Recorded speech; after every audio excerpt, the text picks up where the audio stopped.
Hello, everyone. Good morning, wherever you are logging in from.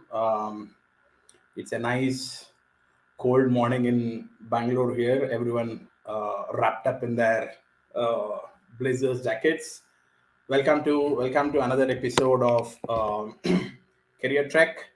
Career Trek is a passion project of mine. I've been blogging about it quite a lot. um, I've been responding to questions that come up on career dilemmas. Uh, I've called it as 100-day career trek. I'm on day 75, 76 right now. Um, and then what better than celebrating that silver jubilee with a LinkedIn live session. Okay, and I bring in a lot of CXOs experts to share in their perspective while I respond to those questions. Right. Great. So, again, a good morning to all of you. So, I request whoever has logged in, if you can just put in your name, where you're logging in from, that will be good. We can have this conversation pretty interactive, ongoing. Largely, will be a conversation between me and Amit, but feel free to pitch in with your comments, pitch in with your questions, and we'll take it forward. Looking forward to a great hour of conversation. And my guest for the show. Hi, Sudhanshu. Good to see you here. My guest for the show is someone whom I met, um, I think, back in 2019 when I was part of a Zombie 40 under 40 program, and we had this session called as speed mentoring. So thanks to Mohit for organizing that. Had a great chat with this gentleman. I want to give his name at the end, though I know I all of you know who it is. Um, very interesting character, personality. Someone who is moved from um, moved different streams, moved from being in HR to being into operations, then a CEO, and then an MD. Also got an opportunity to learn from him through one of our training programs where he did a session for our HR team, and got to know how he looked at uh, HR from a typical non-HR point of view, right? So a lot of great insights, and that's what triggered me. And immediately after that session, I said, would you come on LinkedIn Live? It took a few weeks or probably a few months, but I'm lucky. I'm lucky to have him here. In fact, all of us are lucky. We'll get to learn a great deal from his life, his career, and learnings that can work for us. Right. On that note, so let me welcome onto the stage Amit Malik. Welcome, Hi welcome. Ram. Hi Ram. Thank you so much for those kind words. Yes, it did take a couple of weeks, and I'm the guilty party. Namaste and good morning, good evening, good afternoon to wherever you are in the world from a time zone. So happy to be here. And as they say, when the top 50 influencers of the world calls you and says, "I want you on the show," you just say yes, sir, and then try and find a date. So that's what I did. All right. So, right. So, Amit, the world knows you. The world knows you as one of the few HR leaders who made the transition into COO and then an MD and so on. Uh, but we would love to start with a small intro of yours, something which is not in a public info, more on LinkedIn, etc. But something little more a personal introduction of yours. Love to know you. Sure. Thank you. Well, good morning again. I'm husband to my wife Surbi, father to my both sons Parth and Uday, 14 and 17. 23 years of corporate career, which you can obviously look at LinkedIn. But as a leader, call myself a business leader. Truly believe that leadership is a position; it's not a title. Everybody can assume that. My current job, I'm president for South Asia and Pacific for a fintech called WhatsPay. We are a Singapore-based company which deal with interoperability of blockchain payments. Very exciting space, something that I know very little about. Earlier was the CEO and MD for Aviva Life Insurance, mix of financial services, FMCG, captive in my experience. have a passion to to work with at some point to increase the financial literacy of a common Indian. Maybe that's my association with the financial services. So that's what I want to work on. Follow a lot of sports, Formula One, football, so FIFA's going on, tennis, and like most of the Indians, passionate about cricket. Read books a lot. Personal goal to read 36 books in a year. This year I'm trending on 48, hoping to reach the magical figure of 50 by the end of December, but keeping my fingers crossed. So that's little something about me. My God, I'm. How do you do that? Close to a half century, I think. Many of us take probably start on 5 6 books and reach somewhere middle by the end of the year, and you are about to reach a half century by the end of the year. Yeah. How did this start for you? Well, it started from the childhood. So, I come from a 4G background where you had only one library and you just read everything. At our times, people didn't look down upon you if you read a Nancy Drew or a Hardy Boys, because the books were rare to come. So, you went into the library, you read books, and you reread books because that was what was available. And that was a good place to, good thing to do time pass. And also at that time, since you didn't have Google, books were your only window to the world at that time. I keep telling my boys this. But I think what has also worked for me is, Ram, I have, over a period of time, I have adapted to all kinds of mediums. So, I do a walk 5 days a week. So I do audiobooks, then I do Kindle, I do paperback. And I do all. So what works for me at that time, I just pick up that medium and read. It is important to read. It doesn't matter whether it's a paper book, an audiobook, or a Kindle. So I do that, and that's what keeps me going, and keeps me in touch with the book. So yes. And also, like many of my friends have now started to say, I'm very miser. I've become very miser with time. That's my COVID learning. I'm very miserly with my time. So Well, we are privileged to have your time, so thank you for that. yes. Great. So, uh, I mean, like I shared in our pre-talk discussion, the whole objective of getting a celebrity like you for career track is primarily for the audience to learn from the career decisions that you have made over 2 decades plus of your career. I'm sure that's carefully crafted through to where you are right now.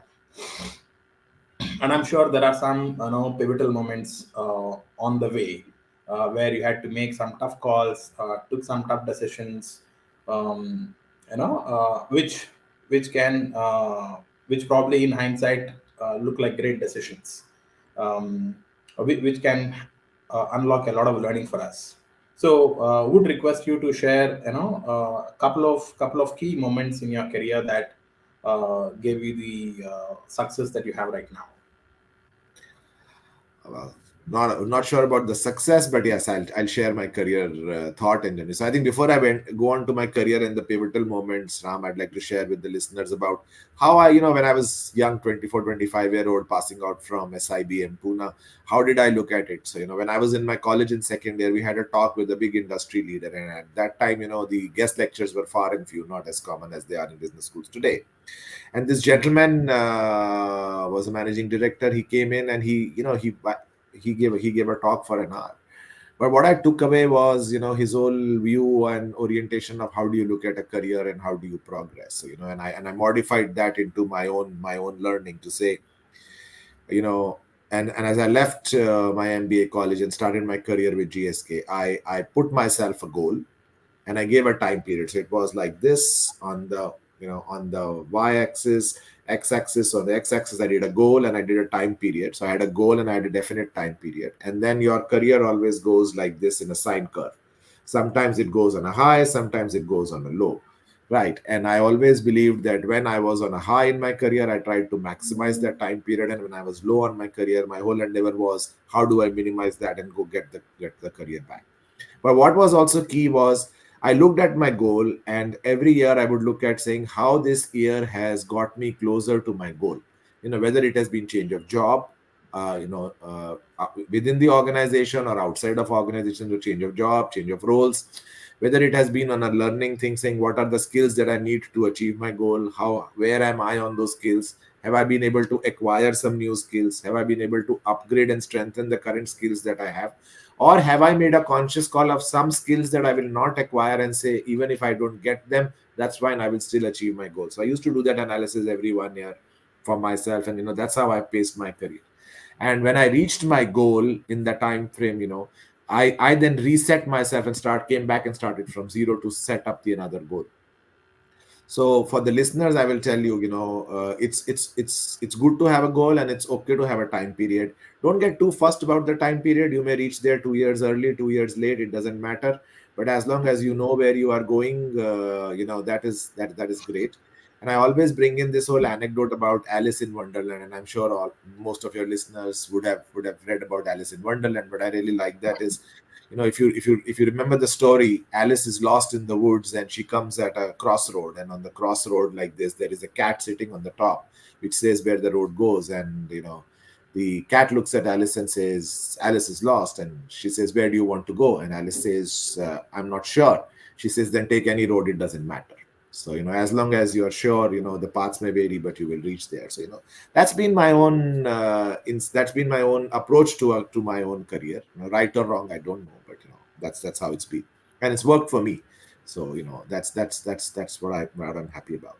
I think when I look at my career and how I started, and three or four pivotal moments that you want me to talk about. I think the first And was, then, sorry. uh, yeah, so a couple of things that come to my mind when you shared this, Amit.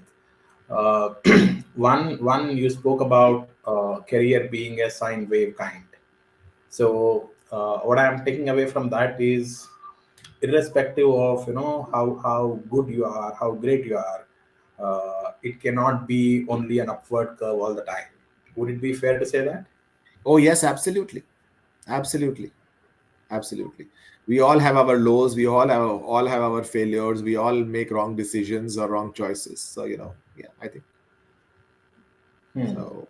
Yeah, I think that gives a lot of confidence.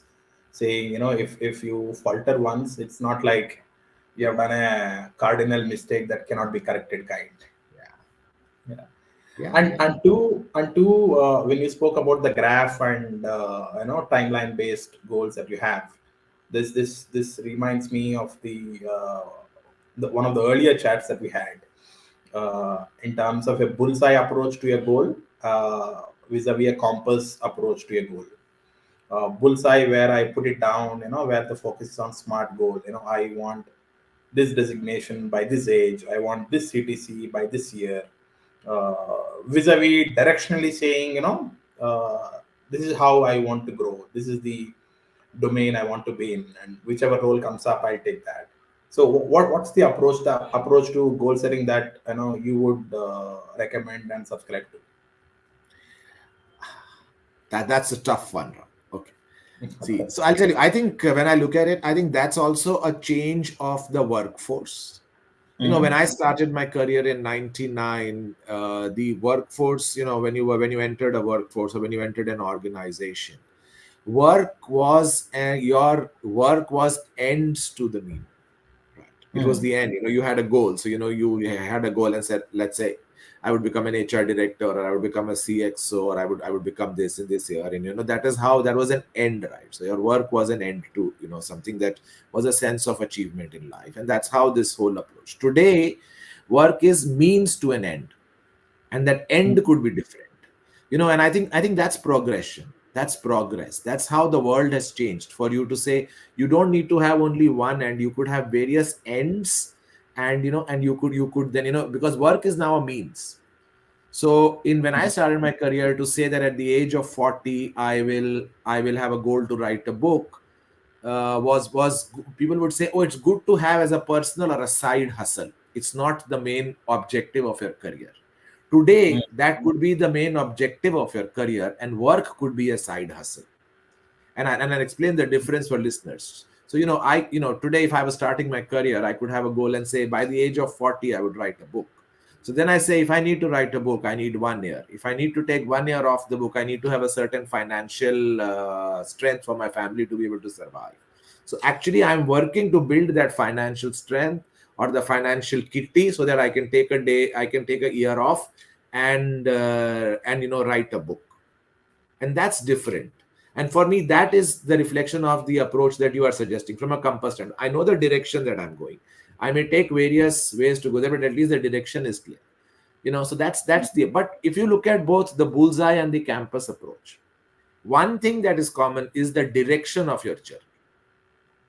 You need to be clear about what direction. So even if you are on a compass, you need to know where your north is, or where your true north is, that people call.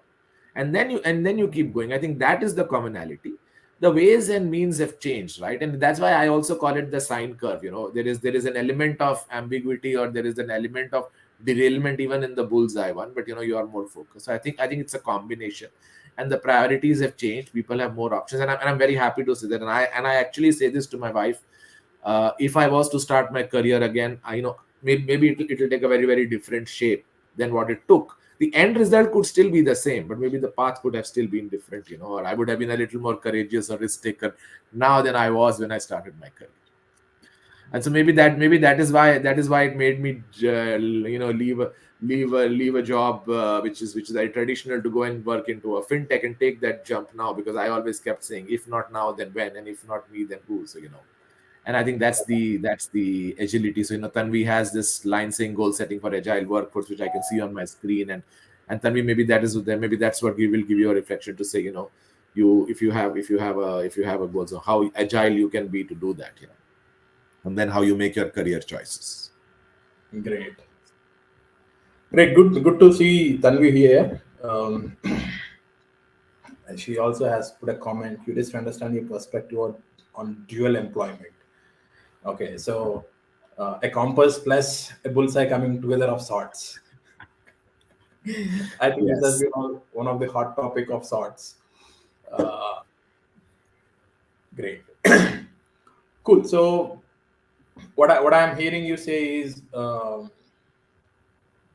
work being a means to the end, vis-a-vis work Were being being the end itself. the end itself. That sort of differentiates, and even in the example that you shared, writing a book still looks like a bullseye kind of a goal. Whereas what I would do to get that financial security might still be the compass. So both of them can go hand in hand, rather than being either or of sorts. Great. Yeah. So yeah, thank you for sharing that. I think that clearly differentiates. So back to going to your journey. The three pivotal moments.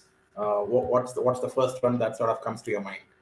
Actually, the first one happened was an epiphany that happened on 1st of June 1999. I was sitting in this management training induction that GSK, now Consumer, and at that time SmithKline Beecham used to do for its management interns at the Moria Hotel in Delhi. And we were sitting there, and the head of HR, Mr. Dwarkanath, came in and said, irrespective of what job or what role you do in GSK, if you sign a check of 100 rupees, you should understand how many bottles of Horlicks get sold. And I was someone who did his engineering, went on to do his MBA, had never worked in a corporate world, didn't understand. And I'll say this, that I was so ignorant that one always felt that you sold a bottle of Horlicks for 80 rupees or 70 rupees at that time, and that's what you earned. And then so what different would it be when I realized that no, you only make 10 or 15 rupees in a bottle of Horlicks that you sell for 70 or 80 rupees at that time, right? And so then, and that was for me the moment. And I think that has been one of the things that I've always kept in mind. So irrespective of what role I did, even as HR, I have made an effort and endeavor to understand the business and how do we make money. So right from selling Horlicks on behind a wholesaler salesman Luna in Azamgarh to Madurai, to selling a credit card in Old Delhi, to selling insurance in Hyderabad, to doing all of that stuff, to meeting agents who don't who work with us and who don't work with us, or to work with sales guys, cleaning a bottle of Horlicks in Kanpur with my own handkerchief. I still remember, has been those moments where I have endeavored to understand business, understand why is it important, how do we make money. Pasted Amex American Express stickers on customer shops saying pull and push, which you see today. I myself pasted them with my own hand at some point. So yeah, I think that's been pivotal. And I think that also has helped me, and given the organizations I work for confidence that I could do a business role. I couldn't have pivoted to do a COO role or a CEO role had the organization not had confidence, but I think that approach of mine has helped me give them the confidence that I could do the job, so they could put their faith in me. I think that's been good. So my point to all your listeners is, irrespective of what function you are in, legal, compliance, audit, whatever you come from, finance, marketing, PR, operations, understand how company makes money, understand who your consumers are, understand how that would be. I think that'll help you, a lot. That was my first. I think the second was, Yeah. So if I can, yeah. come in a bit there. Yeah, I've always found this classification between business function, support function, a bit awkward in that sense. When you ask them, when you hear a business, when you hear someone from a support function saying, I work with my business teams, and they sort of exclude themselves, saying support team is not part of the business. That's something that I could not digest. And what I'm taking away from what you said is, um, if you are part of an organization, then you are part of the business, and it's important for you to know the business. You are the business, and irrespective of the function that you are part of, you need to know it in and out. That is that fair to say? Oh yes, absolutely, absolutely, absolutely. Great. I think we have a question from Rohan, and that's. I think this is a question that you would have encountered the most at different forums and different places, and you started partly on that. How would Yes. you? How did you make this transition? Up to you whether you want to take it now or a little later. So I think I will, Rohan, if you can just hold on to this question as I go through my journey of 3 or 4 pivotal moments. I will cover this question. So I will try and answer this. If not, then I'll come back and answer it in more detail if you still want more detail. Yeah. Over to the second one. Curious. So I think the second one was, when I got the job of the head of HR, for Aviva, very early in my career. As at that time it was early, now it is not. 13 years of work experience. And I'll tell you, one of the interviewers asked me during an interview process, saying, "You only have 13 years of experience. We are looking at you to hire as head of HR for a company like Aviva, and on the executive team there are people who will sit with 25, 26 years of experience, and you will be the youngest lot there. How will you deal with those guys?" And I think that was an interesting challenge in the interview. But I think that was the lay of the land when I took over as the head of HR for Aviva, and great opportunity. And I'm so thankful to the leaders who interviewed me, who had faith in me to do the job. But I think the pivotal moment was becoming a head of HR, when you walk into a meeting and you sit on the top table and you realize that there is a finality of a decision. The CEO looks at you, and the exec members look at you, and they're taking a business call, and they look at you and they want your view, and whatever you say then becomes the final word. And there is no one, as long as you're not the head of HR, Ram, you can always go back and say, "That's my view. I'm going to check with so and so who's the head of HR and come back to you," right? Or I will check and come back to you, but that's my view. But here there is no one to check. It's your view, and it's the finality of your decision that hits you. And it's going to impact a lot of people in the organization. So I think that was a big learning. Similarly, when you walk in, and when I walked into Aviva, there was, I got a feedback saying it's a team that we can't, we have questions on from a trust standpoint, or we need the team to start to deliver, and all of that. And I was like 15 days and a month into my job, and saying, okay. And it's a first time head of HR role, and how do you approach, and how do people see you from an age perspective, you understand, and how do people see you from experience perspective? No matter what we say, people will look at you and say, "Oh, this young boy with so little experience has been given the job. Will he be up to the task?" How people, all of that happens. And I think that was one of the things that was a big moment for me to deliver. So I will tell you, when I took that job first day, as I was walking in, I told myself, saying, "No matter what happens, I will dig in and give 12 months. And then I will sit back and assess what I want to do. But for the next 12 months, come rain, come hell, come sunshine, I will dig in and give it my best each and every day that I can." Oh, that was my thought, and I think that's what I did. And I'm glad that I did that, and we were able to make an impact. I think that was for me a big learning. So I always used to say, if I was to do another head of HR job in any other company, I would approach my first 90 days very differently from the way I approach that. But then you learn, and in hindsight, you take your learnings. But that was I think was something which was very important for me. It also gave me a lot of confidence after my first one and see what you could deliver. Fair to say there would have been moments of self doubt in the initial phase of your journey Oh as an yes, employer. absolutely. And I think what I also had an advantage was, I've always had a few people who have mentored me. So I know I've not had one mentor. I've had three or four people who have mentored me at different places. So actually, I had spoken to all of them when I took the role, and all of them too. So I was very open with them about my own thoughts on the job. And they all gave me confidence to say, don't worry about failure, go do it. And I was very vulnerable with them, and they all gave me the confidence and said, what have maximize what you will fail, you can always get a number two job in HR in any other company, go do it. And if you will not do it now, then when will you do it? And also, they were available. So I will tell you, first 3-4 months I called them a lot more than I started to call them after 3-4 months. But I did call them up and seek their advice. The decisions were all mine, right or wrong. I did seek advice from, and I knew who to go to. So, when you have two or three mentors, you know who to go to for what kind of advice. And that's why I tell people, always have two or three mentors, because every mentor brings a different skill to the table.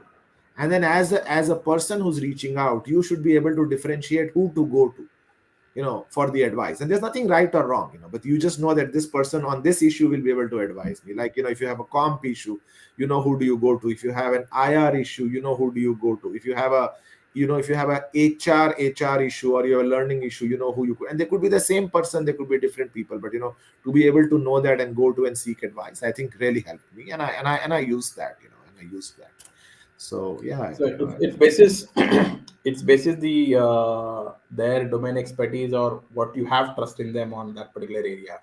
yes, and also the perspective. One of my mentors was a global leader, has worked across geographies, once worked in India, and came from a very manufacturing mindset. The other one was a very senior leader of this. So you kind of know when to reach out and to whom. And you could reach. I did reach out with one problem to a couple of them also many a times, and just took their views in, and then finally took my own call. Yeah, and was there a point where you got a conflicting opinion from two of your mentors? Yeah, you always have people have different views. So yeah, absolutely, people have different views, and I think that's why you reach out to understand why. So for me, it was always to when you're seeking help, and when you're seeking help, then you also not only seek a solution, you also try and understand and dig deep to say, why are you saying this? So there's a little bit of understanding and challenge in the conversation, and your mentor has to be comfortable with it. I always do that. So I would have my own questions to ask and understand the why. And once you have the understand of a why, then you can take your own decision. Yeah, I used to I had a couple of coaches who said I reached out to three people and three people gave me a different answer, and now what do I do? And what I used to tell them is they're giving you perspectives, they're not giving you answers. Answer Yeah. is for you to discover. Yes, absolutely, absolutely. I think that's correct. That's correct. You know. Great. So So I like the resilience bit where you said I'm going to dig in for 1 year no matter what. yeah, And is that the way of you know blinding yourself to whatever noise that comes into your head? you can say that. How I see it is, you say there is no exit option. There's no plan B. There's only one plan, and the plan is to make this a success.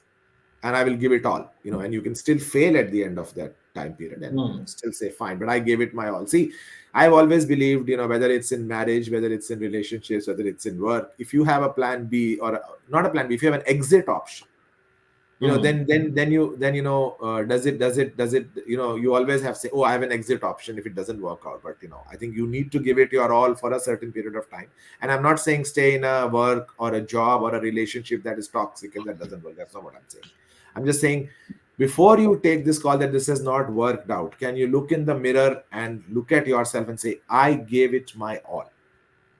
And if it Hmm. didn't work out, great. Now I will look at what I can do next. But for the time, I gave it my all. That's my approach. Hmm. Great. I think a lot of people resonating with your response. Sudhanshu tapping in there, and I can see Naveen typing in here. Thank you guys. Keep this conversation going, and also feel free to drop in your questions. And a very before we move to the third moment, Amit, if you allow me, um, a follow up question of sorts from your second key moment in terms of is there an average tenure that that's good? I know there's nothing right or wrong. Is there an average tenure that's good in terms of how long to stay in a role or in an organization? Um, I know loyalty is not, the definition of loyalty is changing, but from a personal benefit and a career point of view, is there a right time, the right duration to tenure to stay in a career, or sorry, to stay in a role or a sector or an organization? That's a real tough one, Ram. So when I started my career, people always believed that, while the from cradle to grave kind of concept had gone away, but people still believed that anything less than 5, 6 years was no tenure. Right. And I Hmm. will tell you, if you look at my career graph, other than Aviva, where I've spent 10 years, I have not spent 5 years in an organization. So, I've spent 4.5 years in most of the organizations, and that's when I've changed my jobs, roughly giving it 5 years.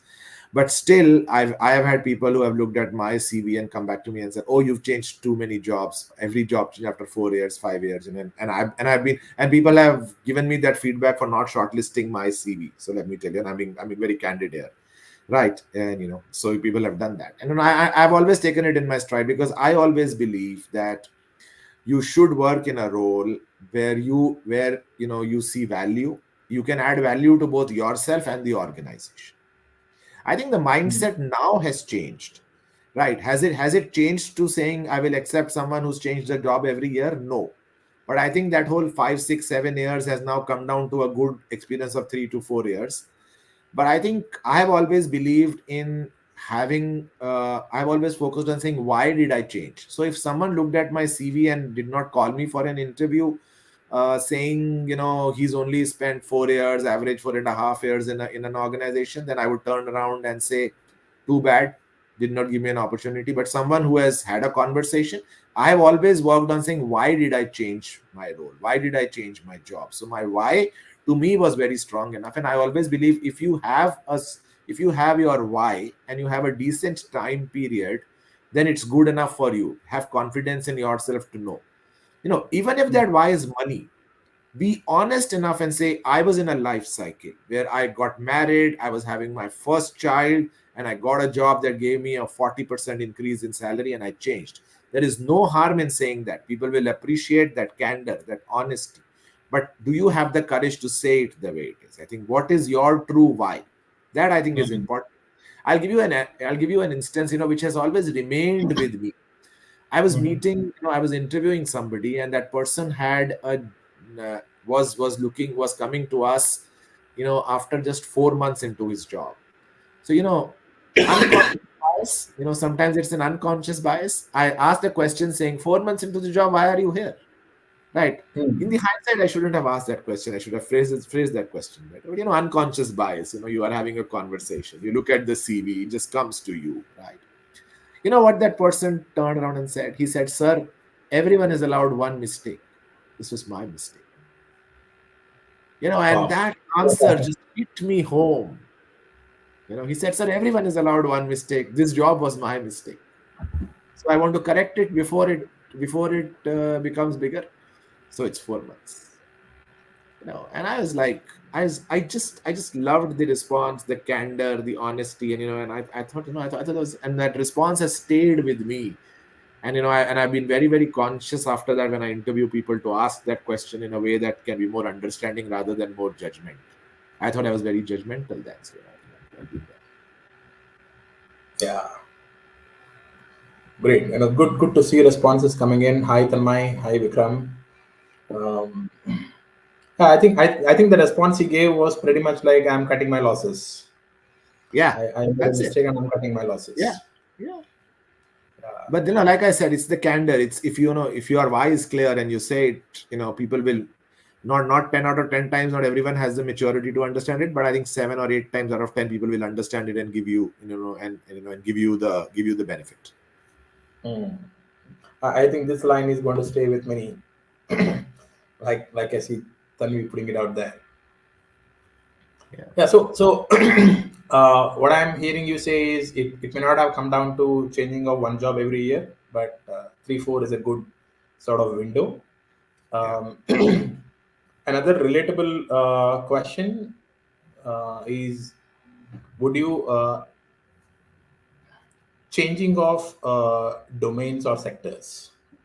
I know you've been in insurance, then moved to fintech, and earlier starting with pharma with GSK. Um, moving sectors definitely sounds like a great idea because that gives you every sector has its own way of functioning, tricks of trade, and you have to mold yourself to the rules of success might be different, and you get greater exposure. Pretty much like changing four schools from your and you said you're a army kid. Um, right, so I've heard saying that change really toughens you and molds you better, etc. But is there any merit in staying in one sector and moving from the bottom of the pyramid to the top of the pyramid? Honestly, I've always looked at it. I've always looked at the opportunity, Okay. and the organization, and the sector has come later. So I've always looked at it from the opportunity and the role, the organization that is offering me the role, and then the sector that the organization is. That has been my own grading. Mm. Saying this organization, this role, they have been important. Sector, yes. So when I moved from GSK to American Express, I did not know anything about financial services. I did not even know how a credit card works, even though I carried one, right? And Mm. I looked at the role, I looked at the organization, I looked at the sector and said, yes, I don't know anything about, and let me just go and experience that. Similarly, when I moved to captive, I had not known anything about that. Or when I moved to an insurance company, I had not known anything about that. So I think it's about the role, it's about the organization, and then the sector. I think it's I think we all have the ability to learn and understand. And like, I'll come back to the first point. If you are focused on learning the business, then whatever sector you go in, you will get on top of it and you will learn about the sector. So I think that Mm. that's doable. That's that is something that one can conquer or one can learn. It's within you and it's your own thing. I think I will be provocative here and say the bigger challenge is for the person who is shortlisting your CV, because and I'm being very provocative here, is a lot of us as HR guys tell the consultant, I want someone from the sector. So we all want a horse who is trained and who can run the race. We don't want to train the race, and I think that is the bigger challenge. I Yeah. will tell you, I have had people who have looked at my CV, called me for a job interview, and then said, oh, but you don't know anything about our sector. And I've never had the courage to articulate this to them on their face because they're an interviewer. But I've always asked myself this and think, but you know this from my series. So, what's the point of bringing this up? What do you want me to say to this? Right? I think it's as the HR leaders and as HR professionals or as hiring managers, irrespective of HR or what function we come in, we need to believe that diversity and inclusion extends beyond gender, sexual preferences, race, to also the types of experiences that you bring in, to the knowledge that you bring in, and we have to be all encompassing. Right. And Yeah. sometimes you have to challenge. And I've given this example and I will share this with you. When we were hiring for a marketing leader in Aviva, me and my CEO at that time, we wanted someone to come. We wanted in the mix, while everyone talks about having a gender mix and, male female ratio on the CVs. We also went to a search firm who was partnering with us and said, we want somebody from a non financial, non insurance background who has had a touch and feel of the customer, because in insurance you don't own the customer is majorly owned by a bank who has a relationship manager, or is owned by an agent who's not on your role but a part of your system. Very few direct customers or direct channels own a customer directly, so you own a customer through a surrogate or a third party.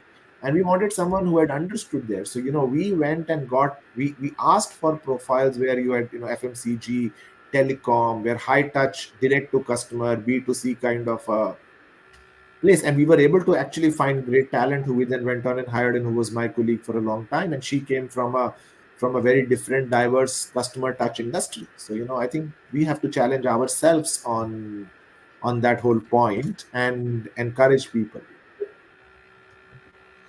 Yeah, just to add to the provocation there, um, I see many organizations which claim to be equal opportunity employer, high on DEI, but then you will see the job postings like I want someone from XYZ school and passed out in XYZ year only. So I fail to understand how that will enhance the diversity. Yes. Yes. And I think Naveen has just summed it up. Thank you, Naveen, for summing it up what I said so succinctly. So thank you very much. I wish I could have said it the way you summed it up, but then I'm learning. Great, thank you, Naveen. Yeah, so we heard two pivotal moments from you. One about um, knowing having a skin in the game in the business, um, knowing business in and out, and the second one in terms of your HR leader journey, and the resilience that you had to display and no exit plan. Um, Curious to know what's the third that you have to share with us. Well, the third one, typically, Ram, a lot of people think was when I became a CEO, but no, for me, the third one was when I became the COO. Hmm. For an HR guy to take over an insurance company operations and retention. So I also had a retention book with me, and a retention book in an insurance company brings in a lot of revenue, and it is in its own self. It is equally important as the new acquisition is. So I think that was another pivotal moment, because I was in the organization. I was there for 5 years, and and people had seen me as the HR leader, and all of a sudden, you come in into do a different role. And no matter how much as HR you say I understand business, I realized you only have scratched the surface. There is so much in the surface when you go and start to do the business role, and you start to get in and dig into the trenches. And I think that was a pivotal moment, for people to. I was very confident that I could do it. The board was very confident that I could do it, and they had the confidence in me to be able to go and do it. So I think that was there. I think the whole acceptance of saying is how much would he know, or isko kya aata hoga, or ye, how will he do it.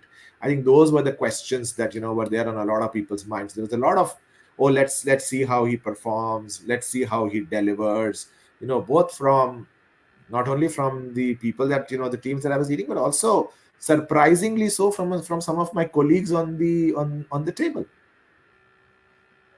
And as I was there, and how then one, it was, and I think while I was in the organization, it helped in the sense that I knew the people. But what also did help was people did not give me a time to have a learning curve, which they would typically give to somebody who came from outside.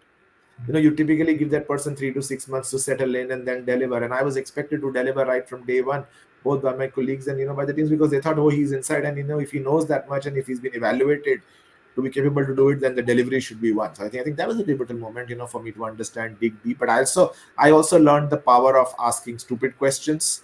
I learned about the power of asking curious questions.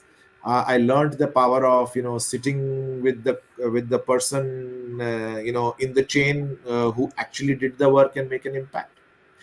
So I sat down in the call center to listen to the calls with the call center executive, and that individual told me, "Sir, why are you sitting here to listen to the calls? I'm sure you can use your time to do better things." So I told him, this is the most important thing. I really want to understand, despite us having an IVR and despite us having a self-service, why is someone calling and wanting to speak to you? And how can we make that more efficient? And those are the insights. And I also told him, and I actually in that call helped him understand that how his job was connected to the goals of the organization, because he just said, I do a call center job, why are you wasting time? So I took that opportunity to tell him it is the most important job, because he's the face of the organization. So making changes like from average holding time to first time resolution in our customer service call center, and bringing that change all of that for me was very, very pivotal and important to understand the business. So when I got the CEO role, I was far more confident personally and internally than I was when I took over the COO role. Mm. you know Yeah. the CEO role. So I think I was far more, I walked into the CEO's position far more confident than I had walked into the COO's role from an HR director. Though the Mm. learning curves are very different and were very, and were there, but I'm not saying that, I was, so please don't take me as I was overconfident, but I think I was, I had far more belief in myself, and when I became the CEO, it was always about what if the people who have had faith in me, would I let them down? Right.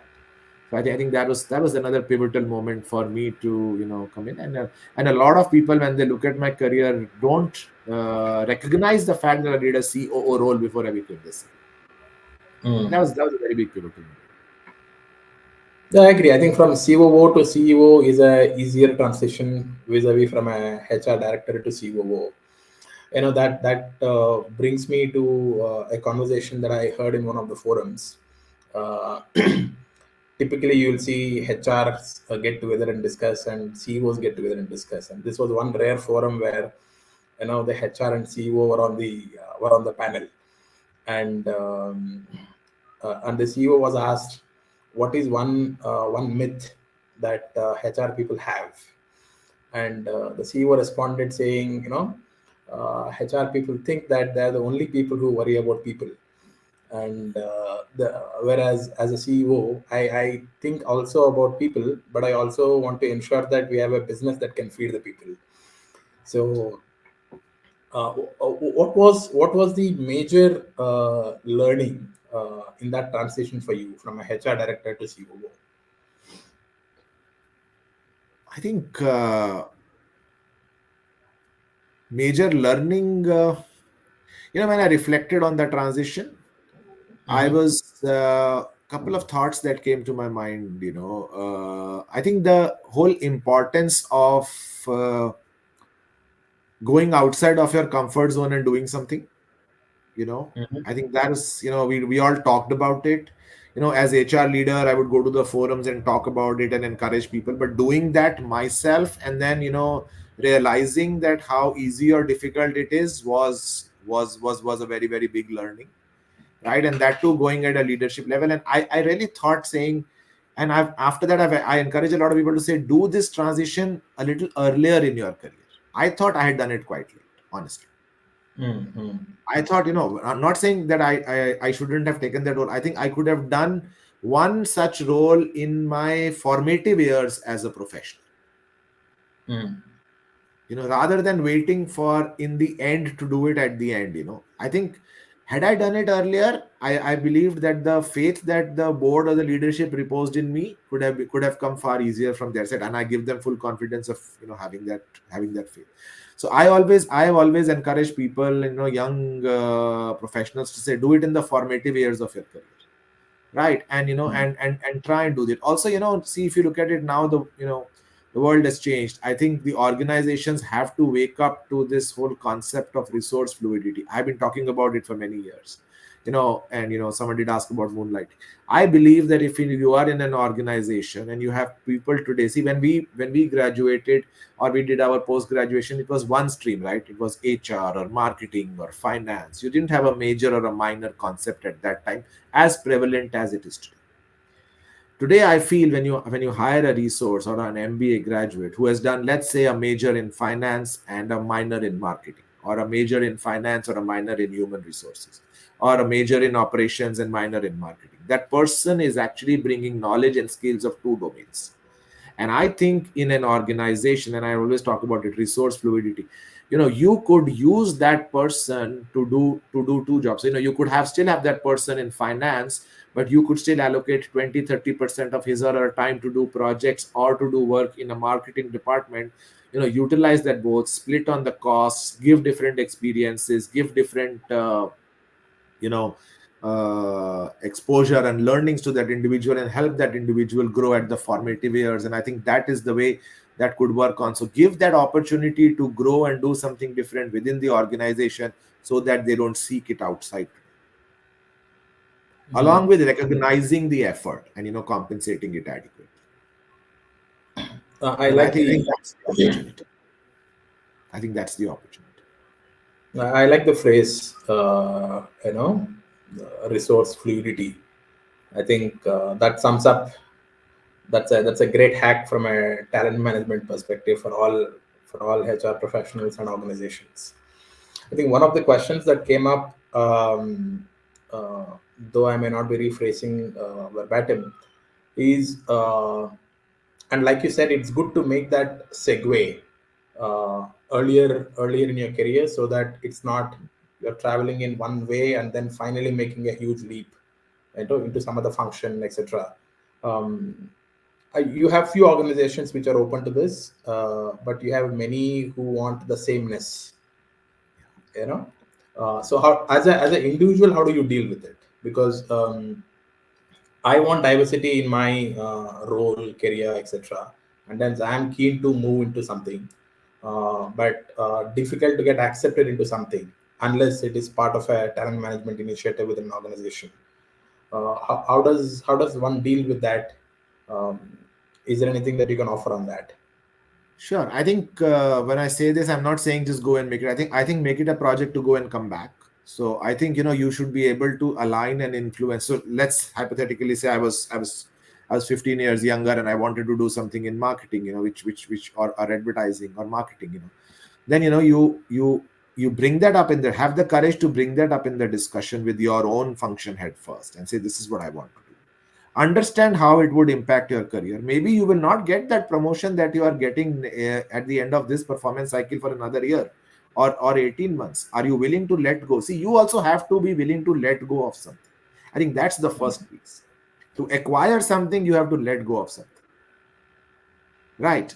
That, I think, that trade off is very important, and a lot of us want everything, but we are willing to let go of very few things, right? I think that is one thing that I've learned, that you have to. Second is, wherever you are going, you also need to influence, have that ability to have a conversation, influence that accepting function, to say why they should accept you, Mm. why they should take a punt, and have a career map, have a discussion.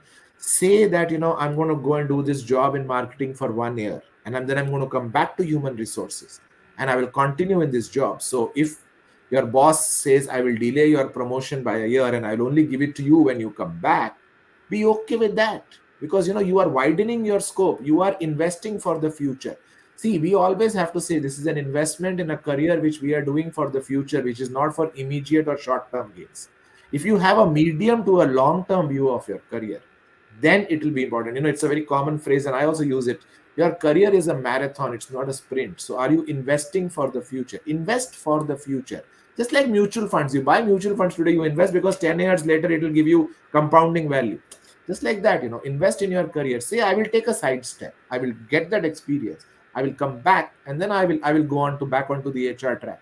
But that experience of sidestepping, that knowledge, that perspective that you will bring into the function of HR, or I'm just taking as an HR function, or whatever function you bring in, whether you are in finance, to go and do a business role in marketing and understand and bring in that perspective when you take financial decisions or HR decisions. I think that will enrich and speeden up your growth in your function, which you can't see today, but it will happen. But that courage to do a trade off, that acceptance is very important. Right. So what I am benefit of viewers and for my own self, what I am taking away is a have a plan for yourself. Um, B, have the courage to discuss that plan with um, your reporting manager, your head of the department, and also if you have a specific function in mind, then have that ability and show that confidence to convince them that you are worthy to take a bet on, right? Yes. And not really focus so much on short term gains, and be ready to trade off and look Correct. at look at career from a long term perspective. Yeah, so great. Yeah, that gives a lot of clarity.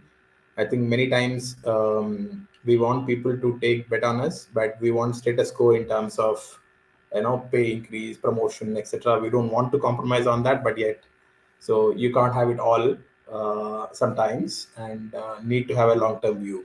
I think delayed gratification has proven to be a great trait to have in many ways, in finance and even otherwise. No, no. See, for the generation today, I never say about delayed gratification. I say it's compounding of the gratification that will come. Ah, okay. You are That's investing in the power interesting. of compounding rather than delay. Hmm. Yeah, delayed sort of has a sense of some loss, Yes. whereas when you call it compounding gratification, I think it's great. I think I'm loving some phrases that we are getting in this discussion. Amit. Compounding gratification, resource fluidity. Uh, I think a great article can come out of this conversation. Great. So, friends, we are towards the last leg of the conversation. Please feel free to put in any questions that you may have. And while we wait for a question or two, Amit, uh, I just want to request you uh, if there are any two, three myths that you have come across that people have about careers which you absolutely don't believe in. Um, is there anything like that? That's a tough one. I think many myths, get cleaned up or get, fall by the wayside over time, and the new myths come up. But I think this whole for one myth that I always believe that people say is, and when they say about this new generational workforce, to say that they do not have time, they do not value, they want everything now, and they are in a hurry. I think it's about having a conversation and understanding. I think they have a lot of they have a lot of understanding. See, they challenge you, but they and they seek value, which is right. But they also respect value when it comes to them. I think it is for us to be able to show value and have a conversation. Right. Mm. And I think when you have a conversation, they will understand and they will appreciate. They may not agree. They will appreciate and understand your point of view, which I think we don't give them credit for. So I think that's one of the things. And I know, and I've experienced that with a youngster who used to work for me. And I would say, why does this, you know why does this person do this thing in a particular way? And his manager gave a very different perspective, and then I sought time, and I explained it. And I think that individual at the end of the conversation told me, thank you for explaining it. I really now understand where you're coming from and why you say this. I will give it a thought. I think that was a well-ended conversation. I think that's one. I think the other myth that I'm going to go opposite is, I think we feel that the younger generation has a higher risk-taking ability than us, which I don't think is correct. I think they have a low risk-taking ability than us. They project that they are a bigger risk takers, but when it comes to the crux of taking risks, I think they have a lower risk-taking ability than what we demonstrated when we were at that age. So I'm being provocative again. So but I think that is there. And and it's not right or wrong. It's about a myth that I'm I'm talking about. I think that is Would you say would you say they want more variety rather than being risk oriented? I think they talk a lot about wanting variety, wanting to do different things. But I'll tell you, so and I say this from an observation. If I look at management interns that we had hired, right, and I looked at everyone, like we were talking about it, and everyone, I saw a lot of them change jobs after 1 year, 2 years, whether it was within the organization, outside the organization, from college that I've been talking. But I have seen 75 to 80% of them changing jobs to do a similar role in a different organization. I have not seen them doing a different job in a different organization or challenging themselves. You may change a job after 18 months, 12 months, 2 years, and I'm not being judgmental here, or 24 months. That's entirely an individual's call and your why. But when you talk about saying, I want to do something else, I want to do variety, that else is not a different organization. That else is a different role as I perceive it. And I think that's where I've seen them doing a very similar kind of a role or building a career trajectory. Just the organization differs. And that for me is, saying, do you really have it in you to take a risk and go out?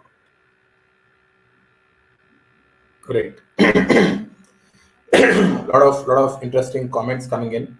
Uh, right. Great. Thank you, Tanmay. Good that you found value in the discussion, and I was so Yeah. sure even the moment I thought of getting Amit onto the platform. Uh, okay, this is a longer one. I'll get to that, Joel. Okay, so let's we can sort of end with this question from Vikram. What's your final advice to HR leaders about shaping their career? I think my couple of advice. I think first and foremost, don't be seen as a support function. You are the business, as Ram and I were discussing earlier. You are an integral part of the business, and you can do whatever role you want to do in your journey within the organization. So don't self limit yourself. I think that's my first. The second advice that I always say is have the courage and the conviction. Gone are the days when we all wanted to have a seat on the table.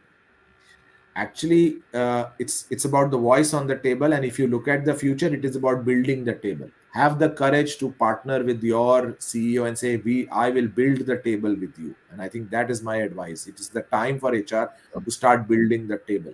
And when you build the table, you define the piece. And the third and the final advice is, make sure, when we look at the board, everyone talks about how the customers will change. Everyone talks about how products will change over 4 years, 5 years. How everyone talks about how market will change.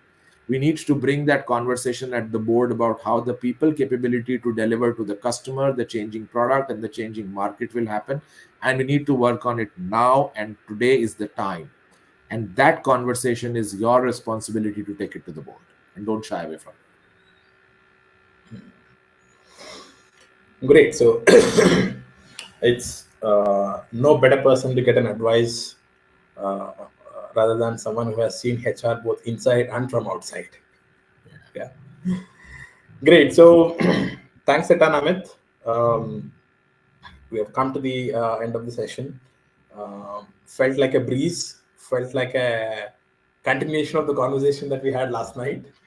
And Yes. thanks for being so open, candid, vulnerable at times. And I think you will serve as an inspiration for many of us who want to take a similar trajectory. And you are someone whom I have seen. While you say you have become miser with your time, but I think you have become more generous with your wisdom. So I would encourage everyone to follow him on Twitter and LinkedIn. A lot of life bites keep coming your way, and I'm sure if you write to him, he'll definitely respond. So that's a great resource for the HR community and even for the business community. So thanks for your time, Amit. Um, Definitely great having you. Thank you so much. Thank you, Ram. I just enjoyed the conversation. I enjoyed some comments that I read. Please do share all the comments with me. It will be great to go through them. And like Ram said, you can follow me on Twitter. You can follow me on LinkedIn. If you have a question that I wasn't able to answer today, do send me on LinkedIn. I may not be able to answer immediately, but within 48 to 72 hours, I will respond. That's a promise. So take care and thank you for having me. And wherever you are, have a great Sunday. So namaste to all of you. Thank you, Ram. And I really enjoyed the Thank you. conversation. Thank you, everyone. Have a great day, guys. Bye. See you. See you. Bye.